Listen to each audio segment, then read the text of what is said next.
आपके साथ हूं। आइए जानते हैं आज की ताजा अपडेट्स। देश और दुनिया में क्या चल रहा है उसकी पूरी जानकारी लेकर हाजिर हैं। सबसे पहले बात करते हैं आज के मुख्य समाचार की। नमस्कार, स्वागत है आपका भीम न्यूज इंडिया, देश के सबसे प्रमुख और विश्वसनीय चैनल में। आप देख रहे हैं भीम न्यूज इंडिया। जातिगत जनगणना ईमानदारी से हो, ये कहना है कोली समाज के एक राष्ट्रीय स्तर के जो पदाधिकारी हैं उनके द्वारा। आप देख रहे हैं भीम न्यूज इंडिया विनय सिंघल के साथ। आपसे निवेदन है कि यदि आप हमारे चैनल पर नए हैं तो प्लीज़ हमारे चैनल को सब्सक्राइब कीजिए। हॉल में उपस्थित बहुजन समाज के जलते हुए चिरागों, देश के मालिकों, आज के इस कार्यक्रम में जहां बहुजनों के हकमारी के विरोध में और शोषित, पीड़ित, वंचित और उपेक्षित समाज के ऊपर हो रहे अत्याचारों के विरोध में जो ये कार्यक्रम किया जा रहा है, उसमें हमारी संस्था बहिष्कृत वेलफेयर फाउंडेशन इंडिया, जो कि भारत सरकार द्वारा मान्यता प्राप्त और गरीब दबे कुचले लोगों के लिए काम करती है, तो अपनी संस्था की ओर से और तमाम मेरे साथ उपस्थित जो दबे कुचले समाज के लोग मेरे साथ हैं, उन सबकी ओर से आप सभी का बहुत बहुत अभिवादन, आप सभी का बहुत बहुत अभिनंदन। और आप सब लोग जो है समाज के अंदर उदाहरण के तौर पर पेश किए जाएंगे। जब हिंदुस्तान की एक इस आजादी का जो नाम जब तक इतिहास में उछाला जाएगा, आप सब लोग जो है, आप सब लोग याद किए जाएंगे। देखिए, कोई भी पत्थर जो है वो लगातार उस पर चोट करते रहे तो टूटता जरूर है, लेकिन वो पहली चोट से नहीं टूटता। लेकिन पहले की चोट बेकार भी नहीं जाती है।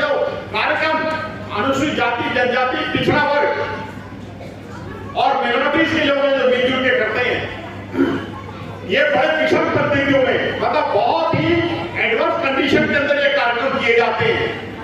क्योंकि ये जो कार्यक्रम किए जाते हैं, इनके लिए भारत सरकार कोई धन नहीं देती है। इन कार्यक्रम के लिए कोई भारत सरकार आपको किसी भी प्रकार का सहयोग नहीं करती है। अब आप ये लगाएं कि ये जो कार्यक्रम किया जा रहा है, वी द पीपल और जितनी सारी संस्थाएं हैं, इस संस्थाओं में जो लोग काम करने वाले हमारे भाई विजेंद्र यादव जी, हमारे किसान नेता भाई साहब अनिल पटेल जी और चंदेल जी और राजीलाल कोहली जी, और देश की आजादी में पहला झंडा जवाहरलाल नेहरू जी ने फहराया था। आज उनके पोते भी इस कार्यक्रम में शामिल है, वो भी आज इस कार्यक्रम में आए हुए हैं। और राजस्थान से चल के उनके लिए एक बार जोरदार तालियां बजा दीजिए। और ज्योति बाला जी हमेशा लगी रहती है कार्यक्रम को सफल बनाने के लिए, क्योंकि इनके दिल में पीड़ा है। अब मित्रों, पीड़ा किस चीज की है? ये जो पीड़ा है, ये इस चीज की पीड़ा है कि हम देश के नागरिक तो हैं और हम भी आटा चावल चीनी खरीद के खाते हैं, लेकिन बदले में जो भारत सरकार को हमारे लिए योजनाएं बनानी चाहिए, हमारी शिक्षा के लिए, हमारे स्वास्थ्य के लिए, हमारे आगे बढ़ने के लिए, हमें रोजगार देने के लिए, तो इस प्रकार की किसी भी योजना बहुत है। अकेले प्रधानमंत्री जी के नाम से 100 योजनाएं चल रही है। इस हॉल में उपस्थित जितने बहन भाई हैं, हाथ उठा करके बता दे प्रधानमंत्री की उन 100 योजनाओं में से किसी को कोई लाभ मिला हो तो बता दो। तो यही है कहावत है कि हाथी के दांत खाने के और दिखाने के। और इन जो गरीब लोगों के लिए है, सरकार इनको हिंदू हिंदू कहती रहती है, क्योंकि जब इनका वोट चाहिए होता है हमारे लोगों का, तो ये सब लोग उनको हिंदू नजर आने लगते हैं। और वैसे हर प्रकार का जो छुआछूत अभी भी समाज में जिंदा है आज भी, क्योंकि ये जो देश है, हमारी विडंबना है, ये जो देश है जाति व्यवस्था और वर्ण व्यवस्था के ऊपर चलता है। इसीलिए जो हमारे वो लोग जिनके साथ अनुसूचित जाति, जनजाति और पिछड़े वर्ग का टैग लगा हुआ है, उनके साथ नाना प्रकार की छुआछूत और अत्याचार भी किए जाते हैं। और भारत सरकार में न तो जो दबे कुचले लोग हैं उनके लिए न्याय है और समाज कल्याण विभाग खोला हुआ है, उनको न्याय देने के लिए अनुसूचित जाति आयोग खोला हुआ है, लेकिन इन सब किसी भी जगहों पर किसी भी प्रकार का न्याय जो है गरीब आदमियों के लिए मिलता नहीं है। और ये एक ऐतिहासिक एक जो समय है, ये जो संघर्ष का जो काल है आपका और हमारा, तो ये स्वर्ण अक्षरों में लिखा जाएगा। और ये स्वर्ण अक्षरों में क्यों लिखा जाएगा? क्योंकि जब पानी का बहाव होता है तो उसके साथ तैरना बड़ा आसान होता है, लेकिन पानी के बहाव के खिलाफ अगर आपको तैरना पड़े तब आपको मालूम पड़ता है और देखने वालों को मालूम पड़ता है कि तैराक कितना अच्छा है। तो आप और हम सब लोग पानी के खिलाफ हम लोग तैर रहे हैं अपनी आजादी के लिए। मुल्क तो आजाद हो गया अंग्रेजों से, लेकिन आज हम दूसरे प्रकार के गोरों से, दूसरे प्रकार के अंग्रेजों से आज हम गुलाम बना दिए गए। आज आप देखिए कि जितने भी लोग बैठे मैं सबको चेहरे से पढ़ सकता हूं कि इसमें से कोई भी इकलौता भी व्यक्ति कोई नहीं होगा जिसने कभी 1 करोड़ रुपए अपने जीवन में देखा हो। और इसी देश में बहुत से लोग हैं जिनके कमरों में, जिनके हॉलों में करोड़ों रुपया जो है कागज और रद्दी की तरह पड़ा होता है। तो ये जो मिसमैच है, ये जो असमानता है, ये बड़े और छोटे के बीच में जो खाई है, सरकार इस खाई को और बड़ा कर रही है। सरकार एक भी ऐसा काम नहीं कर रही जिससे गरीब आदमी का जो जीवन यापन है, गरीब आदमी का जो जीवन स्तर है वो थोड़ा ऊपर उठे, ऐसा कोई सरकार काम नहीं कर रही है। और दोस्तों, हम सब बाबा साहब के ऋणी हैं और अंतिम सांस तक रहेंगे कि आज हम कम से कम बाबा साहब की बदौलत मंचों के ऊपर खड़े होकर अपनी बात को कह सकते हैं।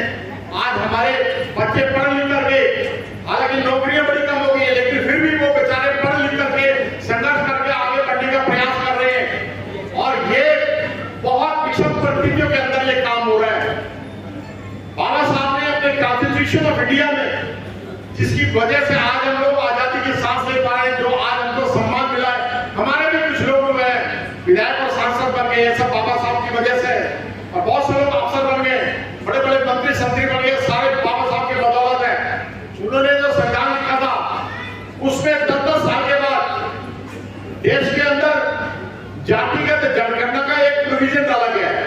अब जातिगत जनगणना क्या होती है? जातिगत जनगणना एक आंकड़ा है और ये आंकड़ा यही हमें बताता है कि हमारे देश में अनुसूचित जाति, जनजाति, पिछड़ा वर्ग, मिनोरिटी मतलब मुस्लिम समाज के लोग, सिख समाज के लोग, जैन समाज के लोग या अन्य जाति के कितने लोग हैं और ये सेंसस किस लिए की जाती है? ये जो सेंसस है, जनगणना, ये इसलिए की जाती है जिससे भारत सरकार को मालूम पड़े कि कितने लोगों के पास आज काम नहीं है, कितने लोगों के हाथ में रोटी नहीं है, कितने लोगों के बच्चे स्कूल नहीं जा रहे, कितने बच्चे लोग हैं, बच्चे कुछ जो लोग हैं वो न्याय पाने के लिए अपना जमीन का टुकड़ा बेच रहे हैं, अपने आभूषण बेच रहे हैं, अपने घर के बर्तन बेच रहे हैं, लेकिन उनको फिर भी न्याय नहीं। तो उनके उत्थान के लिए, उनको मुख्य धारा से जोड़ने के लिए आपको और हमको बता, जो दबे कुचले समाज के लोग हैं, इसके अंदर मैं बात जब भी मैं दबे कुचले समाज के लोग बोलूं तो अनुसूचित जाति, जनजाति, पिछड़ा वर्ग और मिनोरिटी, ये सारे लोगों को शामिल समझा जाए। बार बार नहीं बोलूंगा, जब भी मैं बोलूंगा दबे कुचले लोग तो इन चारों वर्गों को शामिल माना जाए।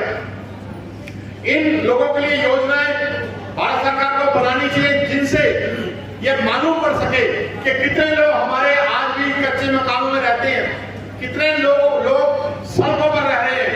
और अगर अनुसूचित जाति, जनजाति या दबे पिछड़े लोगों में कुछ लोग पक्के मकानों में रह रहे हैं तो उनकी जातियां क्या है।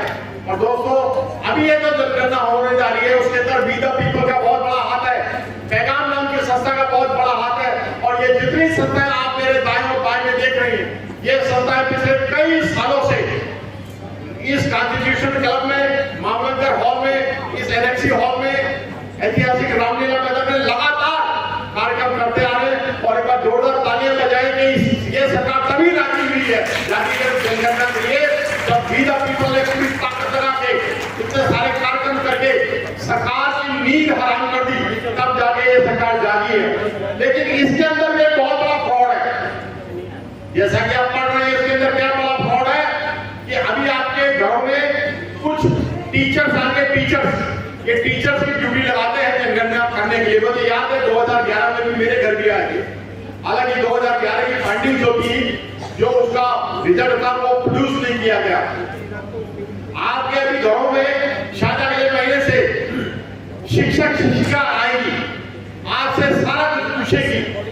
तो उसमें 12 नंबर का जो कॉलम है, उसमें अनुसूचित जाति और अनुसूचित जनजाति का विवरण है।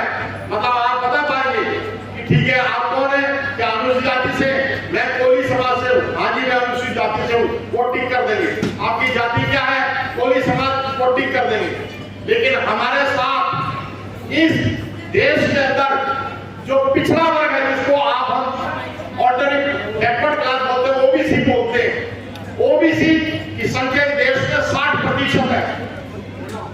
उनको आरक्षण 27% का प्राप्त है, और जो पिछले आंकड़े थे वो 54% बताते हैं। मतलब कि 27 दूना 54% लोगों को उसमें से बाहर कर दिया है। ये जो जनगणना होने वाली है, मेरी बात ध्यान से सुनना, और ना समझ आए तो हाथ उठा के पूछना, मैं आपके प्रश्न का जवाब भी दे दूंगा।